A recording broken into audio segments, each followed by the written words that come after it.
বিজেপিকে হটাতে হবে, না করেও হটাতে হবে। কারণ হলো লক্ষ্য হইল বিজেপি হটা। একটাই উদ্দেশ্য। অনেক সময় অ্যালায়েন্স করেও বেনিফিট আছে, অ্যালায়েন্স না করেও বেনিফিট আছে। এটা চলছে, অঙ্ক শক করা হচ্ছে।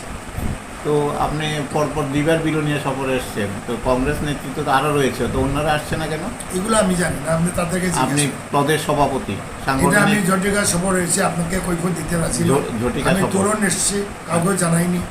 এখানে তো মিটিং করার জন্য আসছি। না না, এই প্রোগ্রামটা তো আজকে শিডিউল করা ছিল, তো এখানে না, আপনি আমি কালকে আসছেন। রাত্রে ঠিক করেছি সাবরুমে যাব।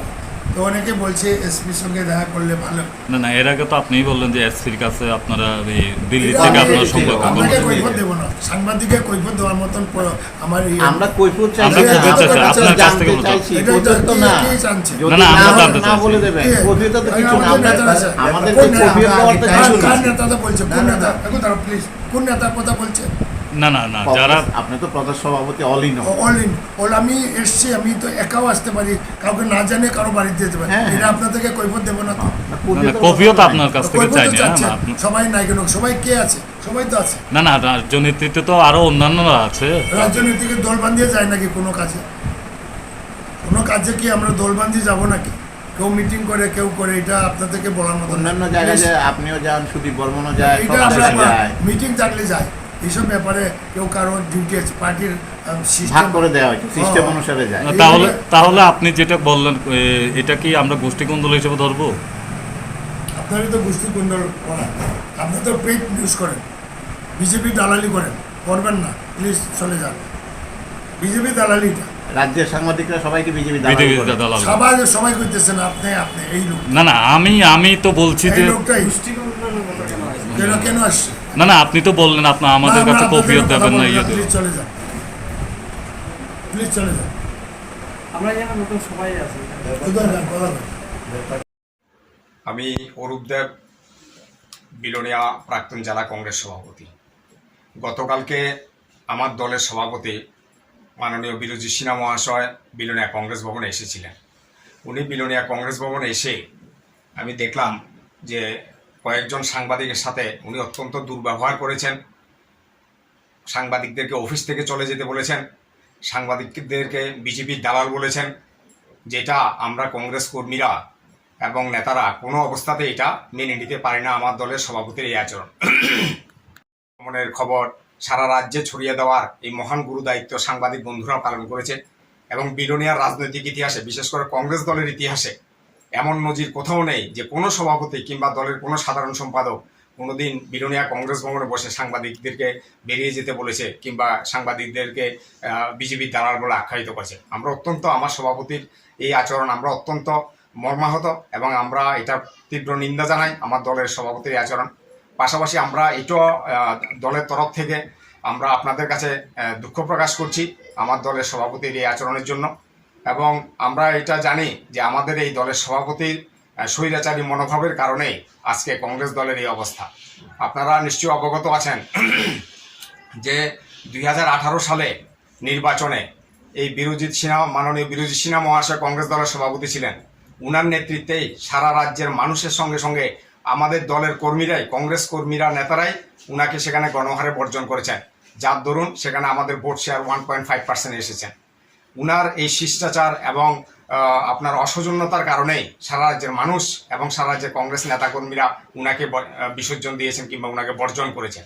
আমরা দেখেছি যে আপনার 2018 সালের নির্বাচনের পরে উনি মাননীয় মহারাজ অর্থাৎ প্রদ্যুৎ কিশোর দেববর্মন মহাশয় সেখানে কংগ্রেস দলের সভাপতি হয়েছিলেন। উনি উনার লোকজনকে দিয়ে ও মহারাজকে সেখানের মধ্যে অপমান করিয়েছিলেন।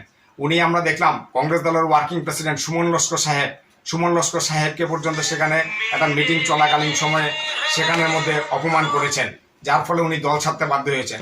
আজকের দিনের যিনি মানুষের নয়নের মণি হয়ে উঠেছেন সেই প্রাক্তন প্রদেশ কংগ্রেস সভাপতি মহারাজা প্রদ্যুৎ কিশোর বর্মনকেও উনি সেই বিরোজিত সিনহা মহোদয় অপমান করেছিলেন। উনি অপমান করেছিলেন সারা রাজ্যের নর্থ ইস্টের বিখ্যাত আইনজীবী প্রাক্তন প্রদেশ কংগ্রেস সভাপতি সেখানে পীযূষ বিশ্বাস মহোদয়কে। উনার কংগ্রেস কোণঠাসা অবস্থায় পৌঁছেছে এবং সর্বশেষ সংযোজন উনি করেছেন গতকালকে বিলোনিয়া কংগ্রেস ভবনে এসে। আমরা অত্যন্ত দুঃখের সঙ্গে দেখলাম যে উনি উনার ভিতরে ন্যূনতম অনুতাপ কিংবা উনার মধ্যে ন্যূনতম পরিতাপ নেই যে উনার আচরণের জন্য। এখন পর্যন্ত উনি সেখানে সাংবাদিকদের কাছে ক্ষমা প্রার্থনা করেননি কিংবা সাংবাদিকদের কাছে তিনি উনার সরি সেখানে বলেননি। আমরা দলের নেতাকর্মীরা এটা তীব্র নিন্দা করি এবং মাননীয় প্রদেশ কংগ্রেস সভাপতির এই আচরণ একজন সিনিয়র নেতৃত্ব হিসাবে আমরা সেটা মোটেও কামনা করি না এবং আমরা আপনাদের কাছে দুঃখ প্রকাশ করছি। কারণ বিলোনিয়ার রাজনৈতিক ইতিহাসে এটা নজির, সাধারণ মানুষের মধ্যে এটা ব্যাপক আলোড়ন এবং সাধারণ মানুষের মধ্যে এটা ব্যাপক প্রভাব বিস্তার করেছে। আমরা আপনাদের কাছে বলবো যে এটা আজকে অত্যন্ত দুঃখের বিষয়, একটা সন্ধিক্ষণে দাঁড়িয়ে বলতে হচ্ছে যে আমার এই কংগ্রেস সভাপতির কারণেই আজকে কংগ্রেস দলের এই অবস্থা। বিশেষ করে বিলোনিয়া কংগ্রেস তো বর্তমানে কোমায় অবস্থান করছে। বিলোনিয়া কংগ্রেস আপনার বর্তমানে কোমায় অবস্থান করছে। 5টা লোক নেই। কালকে যখন সভাপতি মহাশয় আসলেন, একজন রাজ্যের সভাপতি, সেখানে কংগ্রেস অফিসের মধ্যে 5 জন লোক নেই। ওইটা দেখে ওনার মাথা খারাপ হয়ে গেছে। এর আগেও তিনি যখন এসেছেন উনি যাদেরকে নেতা বানিয়েছেন, এক একজন আপনার জেলা সভাপতি, সেখানে 5টা 7টা মামলার আসামি, সেখানে জেলের ঘানি উনাকে কাটার জন্য তৈরি হচ্ছেন উনি। যিনি ব্লক সভাপতি, রাজনৈতিক অক্ষর জ্ঞান গোমাংস কিছু নেই। যে ঋষ্যমুখে যাকে সভাপতি করা হয়েছে, সন্ধ্যার পরে উনি কোন অবস্থায় থাকেন সেটা মানুষ ভালোভাবেই জানেন। তো ওইটা আমরা উনার মতো নোংরা রাজনীতি এটা আমরা পছন্দ করি না এবং আমরা এটা ইয়েও করি না। মানুষ কংগ্রেস দলকে ভালোবাসে, এটা সত্য। মানুষ কংগ্রেস দলের কে চায়, এটা সত্য। উনাকে বাদ দিয়ে অন্য যারা লিডার আছেন, এমএলএরা আছেন, মানুষ তাদের দিকে দেখে আজকে কংগ্রেসটা করছে। আমি আপনাদের মাধ্যমে আপনাদেরকে বিলোনিয়া, যেহেতু বিলোনিয়ায় ঘটনা হয়েছে এবং বিলোনিয়ার প্রাক্তন জেলা সভাপতি হিসাবে আমি আপনাদের কাছে এটাকে ক্ষমা সুন্দর দৃষ্টিতে দেখার জন্য এবং সাংবাদিক বন্ধুরা এটাকে মনে কিছু না নেওয়ার জন্য আবেদন করতেই আজকে আপনাদেরকে ডাকা। এবং আমাদের এই দলের সভাপতি এর কারণেই আজকে আমাদের দলটা বিশেষ করে বিলোনিয়াতে একদম কমায় চলে গেছে। 5টা লোক সেখানে নেই। উনি যাদেরকে নেতা বানিয়েছেন সেখানে আপনার অঙ্গ লিখতে বঙ্গ খাটে, নিজের নাম লিখতে ওদেরকে 2 জনে ধরতে হয়, ধরন লাগে। বিভিন্ন মামলার আসামি, রাজনৈতিক অক্ষর জ্ঞান নেই, গোমাংস নেই। তাই আর বেশি কিছু না বলে শুধু এইটুকু বলবো, তাহলে কি আপনি বলতে চাইছেন যে আপনাদের এটা যদিও দিল্লির বক্তব্য, দিল্লির ম্যাটার, ওই বিষয়ে আমার এখতিয়ার নেই বলার, কিন্তু সারা রাজ্যের কংগ্রেস কর্মীরা চাইছে অনতি বিলম্বে এই সভাপতিকে সরিয়ে দেওয়া হোক এবং অন্য বাকি যারা আছেন, যারা এই কঠিন সময়ে জিতে নিজের যোগ্যতা প্রমাণ দিয়েছেন, তাদেরকে মানুষ চাইছে, এটা সঠিক। নতুন সভাপতি হিসেবে কাকে বলছেন? উনাকে সরিয়ে যে কাউকেই করা হোক, যারা এখনো দলের কর্মীদের আপনার কঠিন সময়ে ওনার পাশে রয়েছেন। আপনারা সবাই জানেন যারা ধর্মনগর থেকে সাবরুম, বিলোনিয়া থেকে কুমারঘাট প্রতিদিন করে চলছেন, যাদের উপর বিজেপির বাইক বাহিনী, হারমাত বাহিনী প্রতিনিয়ত আক্রমণ করে চলছে, সারা রাজ্যের মানুষ ওদেরকেই চাইছেন যারা এই কঠিন সময় জিতে এমএলএ হয়েছেন, যারা এই কঠিন সময়ও মাটি আঁকড়ে ধরে।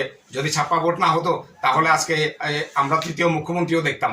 হ্যাঁ, ওদেরকেই তো মানুষ চাইবে, এটা তো স্বাভাবিক। কংগ্রেস কর্মীদের এটাই মনের কথা, কংগ্রেস কর্মীদের আমাদের মনের কথা এইটাই। কারণ এই গোষ্ঠী কোন্দল নেই। আমাদের বর্তমান যিনি সভাপতি, উনি তো সত্যি কথা বলতে কি উনি নিজের একটা বিধানসভার সভাপতি হওয়ার মতন উনার যোগ্যতা আছে কিনা আমার দলের সভাপতির, এটা নিয়ে আমি প্রশ্ন তুলছি। কারণ আমি দেখলাম উনি নিজের 2018 নির্বাচনে উনি নিজের আসনটাও তো জিতাতে পারেননি। 7টা আসনের মধ্যে 50টার বেশি আসনে জামানত বাজেয়াপ্ত হয়ে গেছে। ভোট শেয়ার 1.5% এসে গেছে। উনি তো স্বেচ্ছায় পদত্যাগ করা উচিত ছিল। উনি আবার সভাপতির জন্য সেখানে আপনার লাফালাফি করেছেন এবং দিল্লিকে ভুল বুঝিয়ে উনি আবার সভাপতি হয়েছেন। সভাপতি হয়ে সেখানে মহারাজা, আজকের দিনে যিনি নয়নের মণি, মহারাজা প্রদ্যুৎ কিশোর দেববর্মনকে উনি অপমান করেছিলেন। কংগ্রেস ওয়ার্কিং প্রেসিডেন্ট সুমন লস্করকে ভরা মিটিংয়ের মধ্যে সেখানে শারীরিকভাবে হেনস্থা করেছিলেন। উনিও দল ছাড়তে বাধ্য হয়েছেন। নর্থ ইস্টে জেনে সবাই আপনার সম্মান করে সেই পীযূষ বিশ্বাস, প্রাক্তন প্রদেশ কংগ্রেস সভাপতি, উনার আচরণে সেখানে আপনার দল ছাড়তে বাধ্য হয়েছেন। উনার লোকজনকে দিয়ে উনি সেখানে শারীরিকভাবে বিশাল করে আক্রমণ করেছিলেন। আজকে মানুষ কংগ্রেসটাও চায়, কিন্তু কার নেতৃত্বে? উনার নেতৃত্বে মোটেও না। আমরা কংগ্রেস দলের নেতা, আমরা প্রাক্তন জেলা কংগ্রেস সভাপতি, আমি আমাদের ব্লক সভাপতি, সারা রাজ্যে সমস্ত ব্লক সভাপতিগুলি সেখানের মধ্যে বসে রয়েছে, হয়তো বা অন্য দলে চলে গেছে।